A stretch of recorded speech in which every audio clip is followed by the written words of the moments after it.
In today's video, we are going to demystify C&P examinations for mental health conditions, and I'm going to essentially give you the secrets to how I prepare my clients for their own mental health C&P examinations. My name is Attorney Greg Rada. I'm joined by my wife, Attorney Rada, and let's get into it. All right, let's go ahead and start with the purpose of a C&P exam. Yeah, so C&P stands for Compensation and Pension Examination, and the purpose kind of depends on if you're already service connected for something and you're just trying to get a higher rating, or if you're making your claim for service connection. But generally, a C&P exam is going to involve three things. One, the examiner is going to confirm whether you have a diagnosis of the disability you're claiming. They're going to then assess the severity of your symptoms. And then three, if you're claiming service connection, they're going to give an opinion as to whether your disability is related to military service. Who gives the C&P exams as far as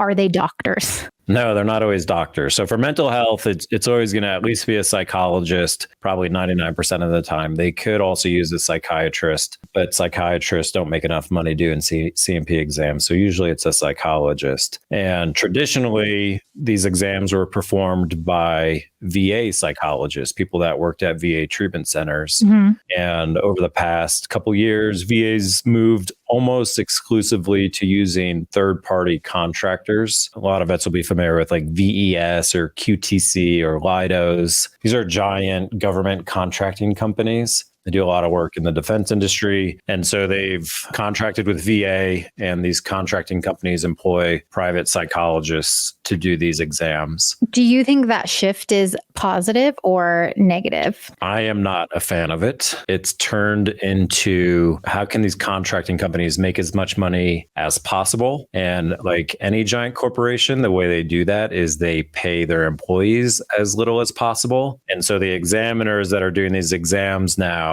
they may be making $150 and they're incentivized to work as quickly as possible. And so I hate to say this, but a lot of these examiners are kind of bottom of the barrel examiners. They're the cheapest people out there that these contracting companies can get. I've heard horror stories. So I just had a client tell me that one of her C&P exams was in the back of a tattoo parlor. So yeah, I'm not a fan of it.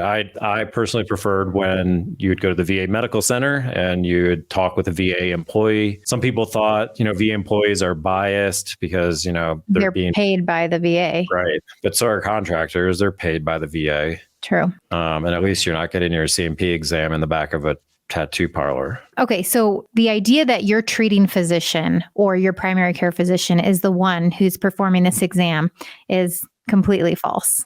Well, yeah, even when the VA was doing it, it would have never have been your treating provider doing that. That's never been the case. Yeah. No, they get someone who doesn't know you, who's not been treating you. That's who conducts the examinations. Sometimes psychologists, sometimes psychiatrists, almost always third-party contract employees. Yep. And this is someone new too, but they're doing them now over the telephone and or video. So 5 years ago, you would always do an in-person exam. Oftentimes, mental health C&P examinations now are being conducted over video and telephone. Not a huge fan of the telephone because I think you can tell a lot through body language. Mm-hmm.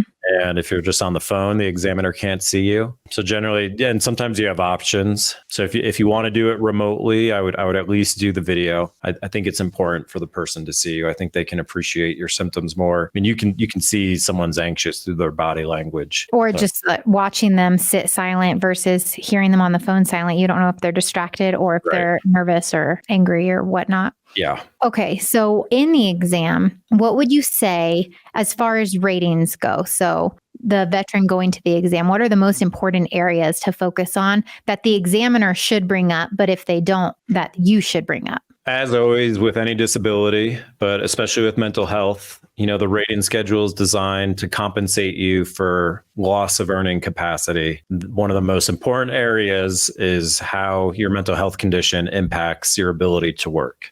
And that doesn't mean that it makes you unable to work. just means that it might cause issues, and they don't have to be crazy issues. You don't have to have assaulted your boss. It can be as minor as your supervisor gives you feedback, and because of your PTSD, you get irritable when you get feedback, and you don't even say anything, but in your head you're like thinking about it, and that's distracting you from work, and maybe you're only doing 80% as good as a job, and no one even notices. Like your bosses don't notice. That's still an impact on your work. And so it could all be in your head. Not that it's fake, it's just that no one else sees it, but your work output is less. It's not as good because, someone gave you feedback and now you have anxiety and you're thinking about it and you're distracted. Really take a hard look at work and be like, is every day perfect, or does my PTSD sometimes make me a less effective worker? You need to explain that to the examiner. Like I said, these examiners are somewhat motivated to go as quickly as possible. Don't let them just have you give like one sentence, like, oh, sometimes I have issues at work. That's not good enough. You want to go into detail. You want to give examples. You want to give context. Yeah, context is really huge with you. And you always recommend that people, if they're explaining a symptom, give an actual example of when that happened. So if they're explaining that they're irritable at work, like you want them to go into a time that their irritability was demonstrated in front of other people, or they themselves felt it, and by describing the incident, right? Yeah, exactly. You don't want to just say, oh, sometimes I'm irritable at work.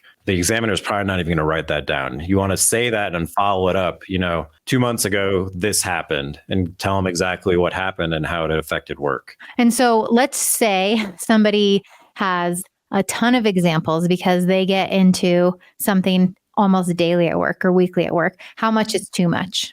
I mean, yeah, you're not going to be able to tell them everything, but I'd pick significant 2 or 3 events. The more recent, the better. For mental health exams, symptoms wax and wane. Some days are good, some days are bad. It's not about how you're doing at the moment of the exam. So I generally tell our clients to think back over the past year onto some of your worst days, because VA is supposed to rate you based on how bad it gets, how good you are on your best day, how you're doing on the day of the exam, but how bad it gets. So a good exercise is to think back over the last 6 months to a year, pick that day when your symptoms were just terrible, kind of pretend like it's that day when you're at the exam. You talk about this a lot too, just the importance of openness and honesty when you're dealing with your C&P examiner. But I want to talk about the importance of like not painting yourself in the best light. Everyone's natural tendency, especially when you're talking with a stranger, someone you've never met before, is to kind of shade things in the best light.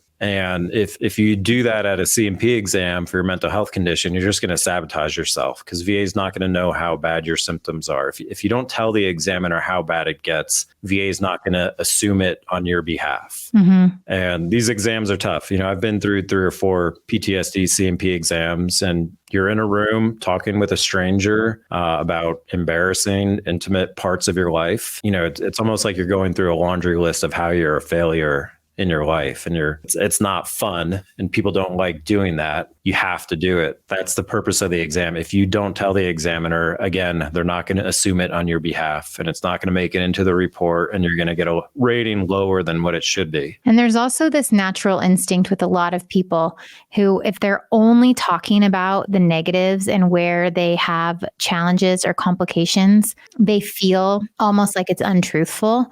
If they also have good days, or they also have successes at work. And so you have to just mentally prepare yourself for the reality that the successes aren't discounted because of these challenges that you have, but that's not the point of the exam, and it's not relevant for the exam. Yeah, that's great advice. Because you feel like, why am I just talking about all these bad things? And it feels like you're like trying to cover up the good things. Exactly. Like you're like purposely omitting it, or you're trying to hide the fact that you also do a good job sometimes. Right. And then, that's hard to get over, because it feels unnatural, and it feels like you're just like, oh, I'm just focusing on the bad things. But that's literally the point of the exam. Exactly. Like, that's what it has to be. And you can mention the good things, but again, you have to talk about the bad things. Should you mention the good things? I think so.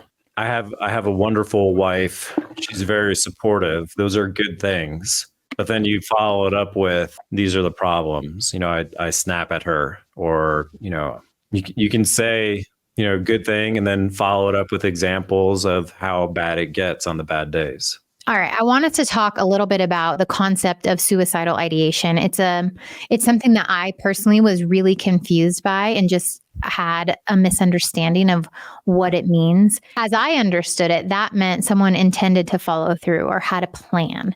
And it's a lot bigger than that. So will you talk about it, at least in terms of the VA world, what suicidal ideation means as far as ratings is concerned? Yeah, and this is really important because in a court case called Bankhead v. Shulkin, courts held that the symptom of suicidal ideation alone can support a 70% rating. So if that's the only symptom you had, you could still get a 70% rating. And most people like you think that suicidal ideation has to be severe, that you've made an attempt or you have a plan or you're calling the hotline, and it doesn't. What I tell my clients is it's any thought of suicide or death at all, no matter how minor, how fleeting, that still counts. I tell my clients, an example I use, you get in a fight with your spouse and the next day you're feeling bad and you have a 2-second thought that she'd be better off if I were dead. That's suicidal ideation. And when the examiner asks you if you ever have those thoughts, you should say yes. Now, people's concerns are that it potentially may get Baker acted, which means you get put on a psychiatric hold.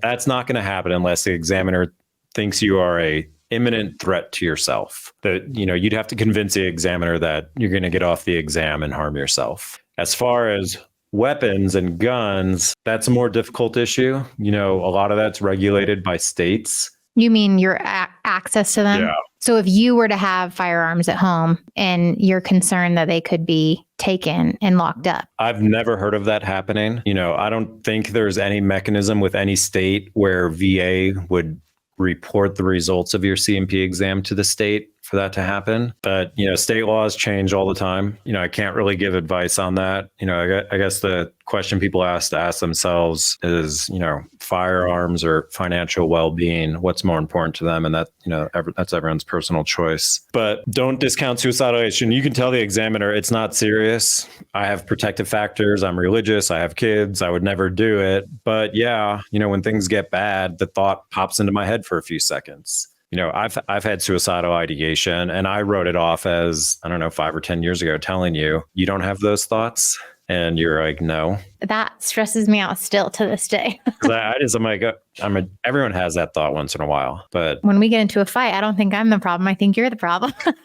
So I don't have those thoughts. So don't discount that. It's a very important symptom. If you ever have the thought, you should report it. That can get you a 70% rating. Last thing I want to touch on is you go into the exam and you think you have a bad examiner. They say something that offends you. They gloss over a question that you are trying to give more information. You're super frustrated. You fight with him. Probably not a good idea. Talk about that. In my opinion, the worst thing you can do is to get into it with the examiner. And some people might take the position that oh, well, if you have severe PTSD, that's going to show your irritability. It just never works out that way. Examiners are people. They're biased. They get their feelings hurt. They can get angry at people and not like you. And so my approach is to try and avoid that as much as possible. I don't see really much to be gained by getting into it with the examiner. And some of these examiners suck. They don't look at you at the entire time, or they just ask a list of yes, no questions. They seem completely disinterested and you get pissed. But I've just seen the way they write these exams when that happens, and you can tell they don't like the veteran. And they're kind of writing this exam, reflecting that. I mean, at the end of the day, at a C&P exam, you are not the one with the power. The odds are against you if you end up getting into it with them. And with our clients, I tell them, I'm this exam is not the end all be all. If we get a terrible examiner, we're going to go out and hire an expert. And the experts that we use are wonderful. So don't worry about it. If you get a bad exam, fine, we'll get our own. All right. What would you say to a veteran who wants to bring in a family member to the exam with them? Yeah, I get this question a lot. from our clients, whether they can bring their spouse or parents sometimes. So family members, people who actually witness your symptoms and deal with it on a daily basis can be extremely helpful. And they can remember things and provide a perspective from the outside that you can't provide. And most examiners are okay with that. Some examiners are not. And so I would say, if you want to do that, ask the examiner, like, hey, I have my husband here. Do you mind if he comes in? It'll just make me more comfortable. And he might be able to provide, some more context about how this impacts my life. If they say no, back to this thing with don't fight with them, accept it and do the best you can. But, like our experts, they do collateral interviews with family members. So there's a ton of good information that can be gained from family members. It's just, I don't know, some examiners are against it. So ask. And if they say no, just move on. Hire an attorney if you get a bad exam. All right. So that's my tips for mental health C&P examinations. I've gone through them myself. And this video was essentially how we prep our clients for their exams. Each one of our clients, anytime they have a C&P exam, we prepare them over the telephone like this, whether it's for mental health or back condition, whatever it is. But we walk through exactly what the examiner is going to be asking, what's important for the veteran to focus on. And so hopefully you all found this helpful and will help you get through these C&P exams for mental health conditions. So if you have a C&P exam coming up, just remember, use context, give examples, be open, honest, willing to share things that are challenging and difficult for you, and don't fight with the examiner. Thanks for watching today.